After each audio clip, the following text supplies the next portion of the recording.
Olá, irmãos. Estamos juntos mais uma vez para cultuar, adorar o nome do nosso Deus. Quero ler a palavra do Senhor na carta que Judas escreveu, os versos 24 e 25. Diz assim a palavra do Senhor: Ora, aquele que é poderoso para vos guardar de tropeços e para vos apresentar com exultação, imaculados diante da sua glória, ao único Deus, nosso Salvador, mediante Jesus Cristo, Senhor nosso, glória, majestade, império e soberania, antes de todas as eras e agora, por todos os séculos. Amém. Aquele que é poderoso para nos guardar, o nosso único Deus e nosso Senhor. A Ti, ó Deus, honra, glória e louvor. Nós reconhecemos a graça do Senhor sobre nós, as bênçãos do Senhor sobre nós, a proteção do Senhor sobre nós. E queremos adorar o nome do Senhor com alegria. E que Ele nos receba e nos aceite neste culto como adoradores, como oferta viva e agradável a Ele neste culto. Oremos. Amado Deus e Pai, somos gratos pela Tua misericórdia e bondade, pela salvação em Cristo Jesus, pelas provisões diárias e constantes do Senhor em nossas vidas. Pedimos a Deus, em nome do Senhor Jesus, que o Senhor nos aceite neste culto como adoradores do Senhor. Pelos méritos de Cristo na cruz do Calvário, aceitáveis a Ti, e que, ó Deus, as nossas manifestações neste culto seja, ó Deus, mediante intercessão uns pelos outros, seja, ó Deus, ouvindo a Tua palavra e abrindo o nosso coração e mente para o ensino do Espírito Santo para nós hoje. Tudo isso, ó Deus, seja aceitável e agradável a Ti. Tem misericórdia de nós, continua agindo em nosso favor, abençoando as famílias, a Tua igreja reunida nesta hora. Também oramos pelos missionários no Brasil e no mundo, que eles sejam fortalecidos pelo Senhor, revigorados a cada dia e continuem, ó Deus, testemunhando e proclamando o nome do Senhor. Que o Senhor continue suprindo as suas necessidades e protegendo-os, ó Deus, de todo o mal. Também continuamos a Te pedir, ó Deus, pelo nosso país, em especial pelo momento desta pandemia que estamos enfrentando. Senhor, nós pedimos, Senhor Deus e Pai, pela Tua misericórdia nos corações daqueles que são responsáveis por tomar decisões, para que elas sejam, ó Deus, tomadas em favor do bem comum, que sejam direcionadas por compaixão e graça, e também, ó Deus, que haja paz no nosso país. Que o nome do Senhor prevaleça, porque o Senhor é o príncipe da paz. O Senhor é o doador de todas as bênçãos. Nós Te pedimos, ó Deus, que haja quebrantamento no povo do nosso país, que busquem ao Senhor enquanto se pode achar, e que a semente da palavra que tem sido semeada pela pregação do Evangelho possa encontrar corações como terrenos favoráveis para o crescimento do Evangelho nessas vidas. Que a palavra do Senhor produza o que Te apraz, ó Deus, e que haja salvação, e que haja busca ao Senhor enquanto se pode achar.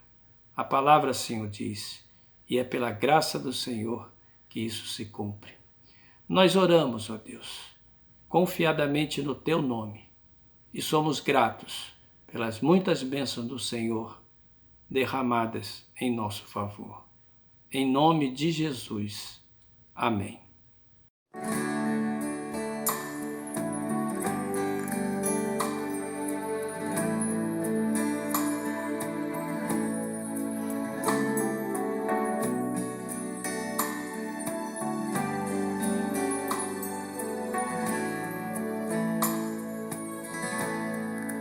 Cuida de mim, Senhor, sou tão fraco e tão pequeno.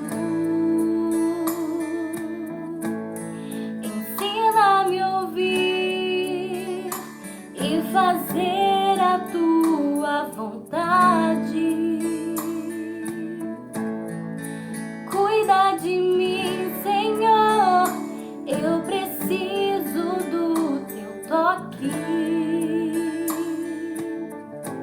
Não te escondas de mim, Senhor, a minha alma anseia pela tua presença. Leva-me às águas tranquilas, conduz meus passos verdejantes. Contigo estarei por toda a eternidade. Cuida de mim, cuida de mim, Senhor. Cuida de mim, Senhor. Cuida de mim, Jesus. Ouve o meu grito chamando por ti. Cuida de mim, Senhor. Cuida de mim, Senhor. Cuida de mim, Jesus. Ouve o meu grito chamando por ti. Yeah, yeah.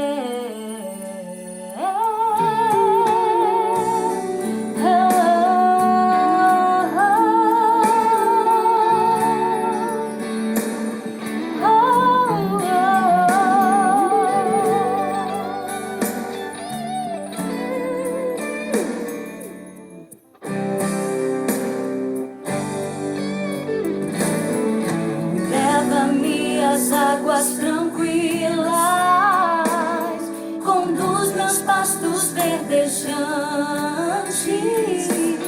Contigo estarei por toda a eternidade. Cuida de mim, cuida de mim, Senhor. Cuida de mim, Senhor.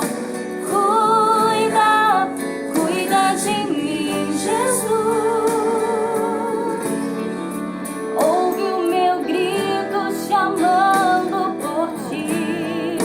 Cuida de mim, Senhor.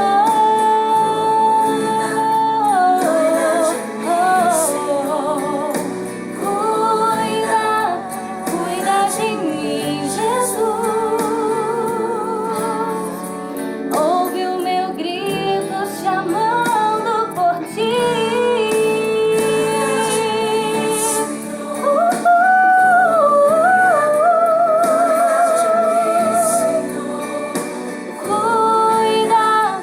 Cuida de mim, Jesus. Ouve o meu grito chamando por ti, Jesus.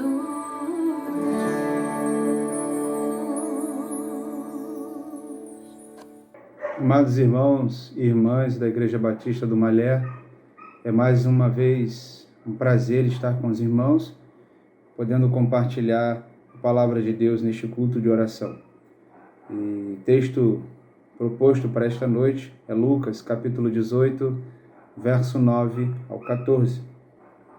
Diz assim a palavra do Senhor: propôs também esta parábola a alguns que confiavam em si mesmos, por se considerarem justos, e desprezavam os outros. 2 homens subiram ao templo com o propósito de orar, um fariseu e o outro publicano. O fariseu, posto em pé, orava de si para si mesmo. Desta forma: ó Deus, graças te dou, porque não sou como os demais homens, roubadores, injustos e adúlteros, nem ainda como este publicano. Jejuo 2 vezes por semana e dou o dízimo de tudo quanto ganho. O publicano, estando em pé, longe, não ousava nem ainda levantar os olhos ao céu, mas batia no peito, dizendo: ó Deus, sê propício a mim, pecador.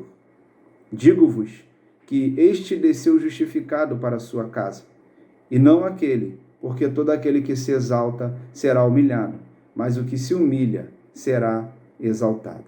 Que Deus abençoe a sua palavra e aplique aos nossos corações. Essa mensagem de hoje tem como um tema orando corretamente. E nós vamos aprender e observar a vida desses dois, podemos dizer, personagens, o fariseu e o publicano, quando Jesus propõe novamente esta parábola, falando a respeito da oração, e aqui nós vamos entender também um pouco da questão da justificação que nós temos em Cristo Jesus.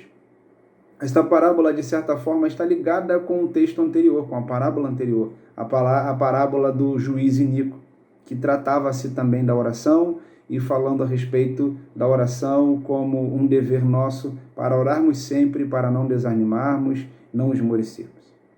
Nesse contexto desta parábola, Jesus vai tratar dos fariseus, porque eles confiavam neles mesmos, confiando em si mesmo, como o próprio texto nos diz no verso 9.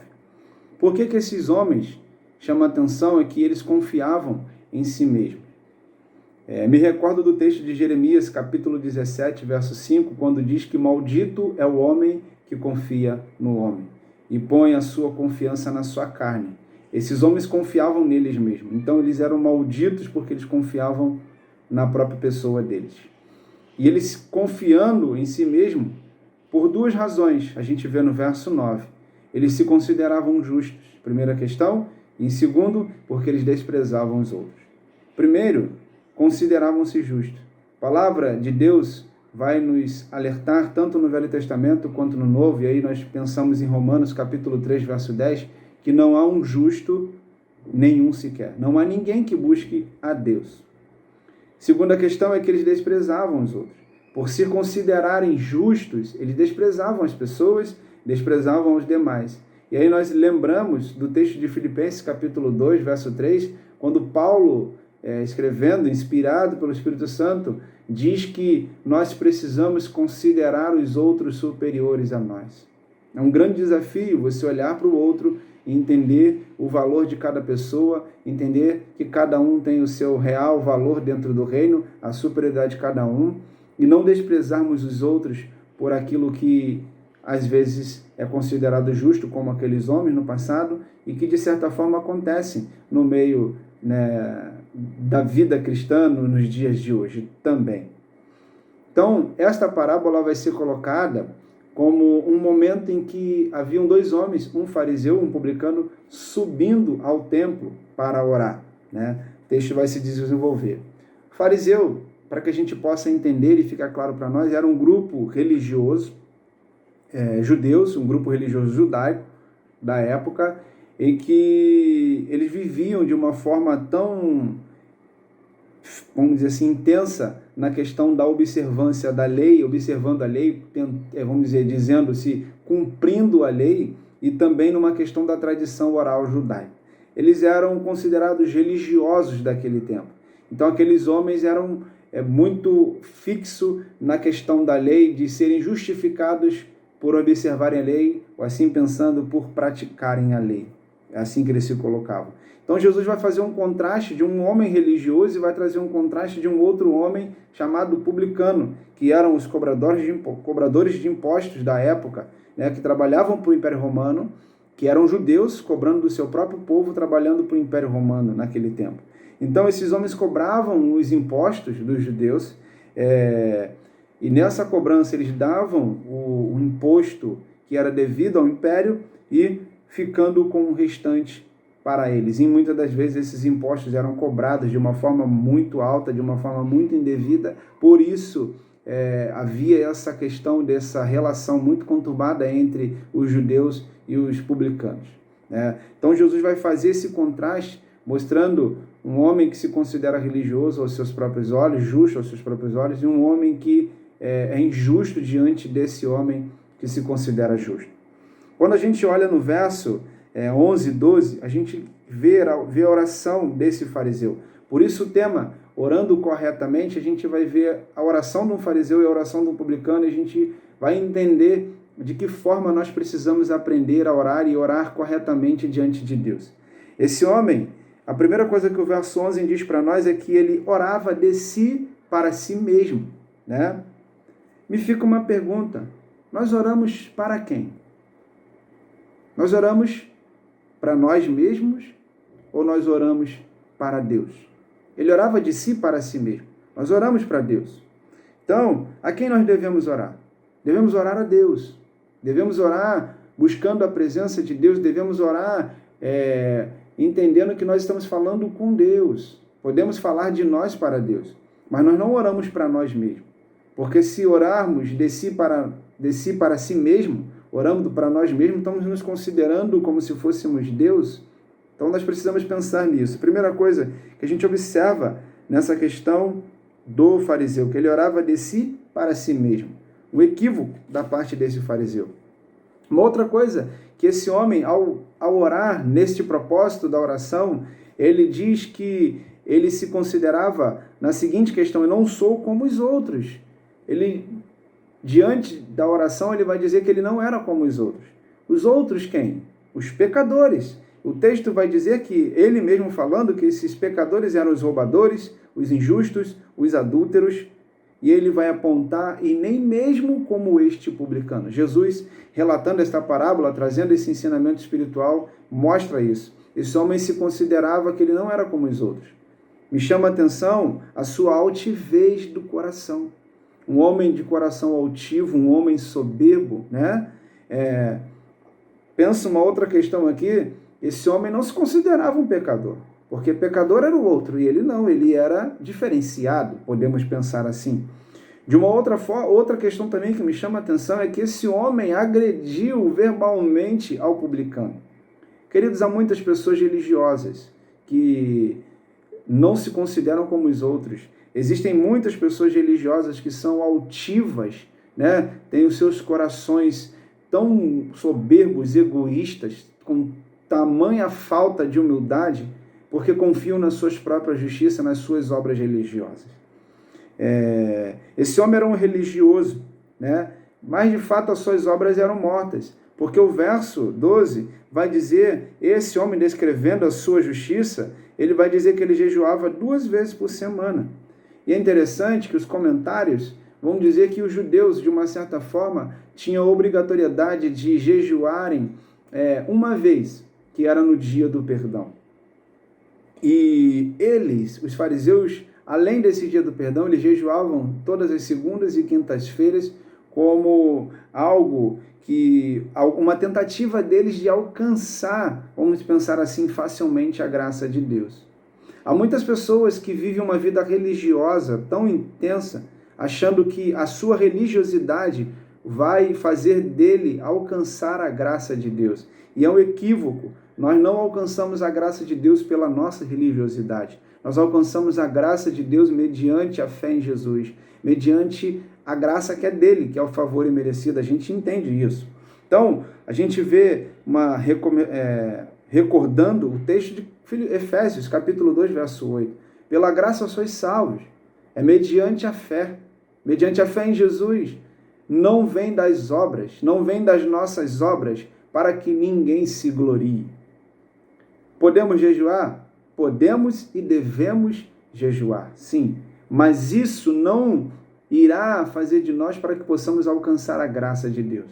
O que vai fazer em nossas vidas esta prática do jejum é que buscamos comunhão com Deus, é que buscamos mortificar a nossa carne para estarmos em plena comunhão com o nosso Senhor. Mas isso não quer dizer, eu vou jejuar para que eu possa alcançar mais a graça de Deus, eu vou jejuar para que eu possa mostrar para o outro que eu sou melhor do que o outro, que eu sou superior ao outro. Nos enganamos, assim como os fariseus, se praticarmos esse tipo de, vamos dizer, de disciplina espiritual. Uma outra coisa que ele vai dizer é que era o dízimo, que ele dava o dízimo de tudo, né? Eles contribuíam com o 10º de tudo, e além deles contribuírem com a questão do dízimo, eles incluíam outras contribuições que não eram exigidas, para mostrar que a justiça deles era além das pessoas. E é um engano, porque dízimo, oferta, aquilo que nós entregamos ao Senhor deve ser contribuído com amor. 2 Coríntios, capítulo 9, verso 7, diz que Deus ama a quem dá com amor, com alegria no nosso coração. Nós não podemos fazer isso no sentido de mostrar porque eu sou melhor do que o outro. Nós não podemos fazer as coisas mostrando ao outro, olha, eu fiz isso, eu dou oferta para isso, eu dou o dízimo para isso, para nos colocarmos acima das pessoas. E os fariseus, eles tinham essa prática de uma forma tão triste. Capítulo 11 de Lucas, verso 42, a gente vê isso sendo colocado quando o texto da palavra de Deus diz assim: mas ai de vós, fariseus, porque dais o dízimo da hortelã, da arruda e de todas as hortaliças, e desprezais a justiça e o amor de Deus. Deveis, porém, fazer estas coisas sem omitir aquelas. Há muitas pessoas que dão dízimo, mas esquecem da justiça de Deus, se esquecem do amor de Deus. Me recordo de uma lembrança que tenho. Conheci uma senhora, crente em Jesus, tinha muito tempo. Ela tinha vários filhos, e um dos seus filhos sempre pegava o seu dízimo e entregava na mão dela para que ela levasse para a igreja aquele dízimo. Mas aquele rapaz, aquele homem, ele, na verdade, ele entregava o dízimo no entendimento de que se ele entregasse o dízimo, ele seria abençoado por Deus. Mas ele não tinha nenhum compromisso com Deus, ele não conhecia Jesus de fato como Jesus é, e ele não servia a Deus como se deve servir. Na compreensão dele que ele entregando o dízimo, ele estaria sendo abençoado por Deus. Um engano, porque não é pelo fato de se entregar, mas é pelo fato de você entregar o dízimo como gratidão por tudo que Deus tem feito na sua vida. Mas também, como o próprio texto diz, não podemos desprezar a justiça e nem o amor de Deus. E os fariseus desprezavam a justiça de Deus e desprezavam o amor de Deus pela humanidade. A oração do publicano, a partir do verso 13, nos chama a atenção, queridos. O texto diz que este homem ficou à distância. Isto é, o que me chama a atenção quando o texto diz que este homem ficou à distância? Este homem encarou a realidade do seu próprio pecado. Esse homem não escondeu a sua realidade. Ele era um pecador. Este homem, ao entrar no templo com o propósito de orar, este homem, ficando à distância, ele reconheceu a grandiosidade de Deus, ele reconheceu a santidade de Deus. O texto vai dizer que, ao ficar de longe, distante, ele batia no peito. E um comentarista chamado de Bailey, ele vai fazer um comentário sobre esse texto que me chamou a atenção. E ele diz que bater no peito era uma atitude comum entre os habitantes do Oriente Médio num momento de tamanha angústia. Então, esse homem estava num tempo de muita angústia devido à sua realidade espiritual diante do Deus eterno.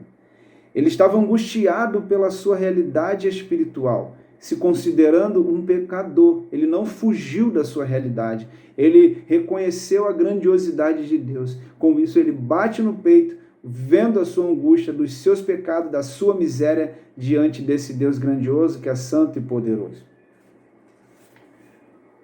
Por isso, quando a gente vê essa oração, orando corretamente, essa oração tão simples, mas tão profunda, da fundo da alma daquele homem, e que assim deve ser conosco, este homem, quando bate no seu peito, ele diz: ó Deus, sê propício a mim, pecador.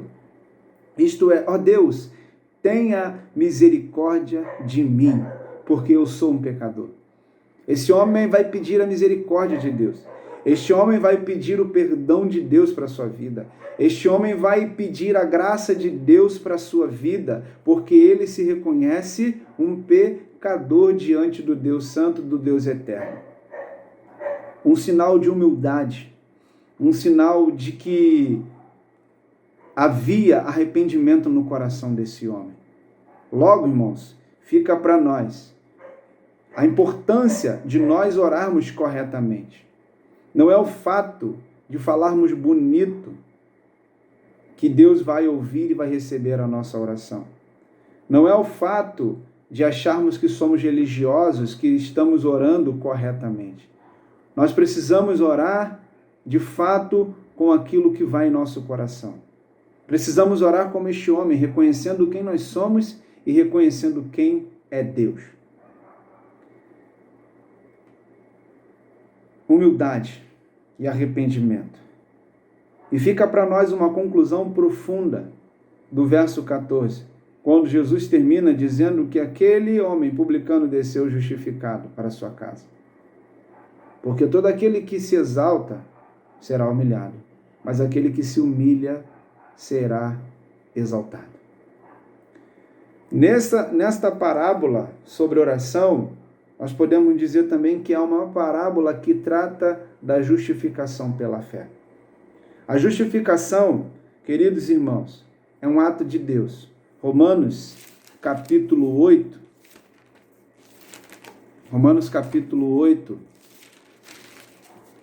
no verso 30, o texto vai nos dizer: e aos que predestinou, a esses também chamou, e aos que chamou, a esses também justificou. E aos que justificou, a esses também glorificou. Nós somos justificados por Deus. Logo, a justificação é um ato de Deus e não do homem, não daqueles que confiam em si. O verso 33 também diz uma coisa tão profunda: quem intentará acusação contra os eleitos de Deus? É Deus quem os justifica. A justificação é um ato de Deus. Uma segunda coisa que a gente precisa entender é que a justificação é um ato de Deus e Ele nos declara justo. Nós não somos justos, mas Ele nos declara justo. O justo juiz, Jesus, o justo juiz, o justo é também justificador daquele. Logo, é baseado numa fé em Jesus e no arrependimento do homem dos seus pecados, reconhecendo o perdão de Deus. Uma outra questão da justificação, queridos irmãos, é que não depende da virtude ou de obra humana. A justificação não depende das nossas obras. A justificação não depende das nossas virtudes humanas, assim pensando. A justificação vem de Deus. Romanos, capítulo 3,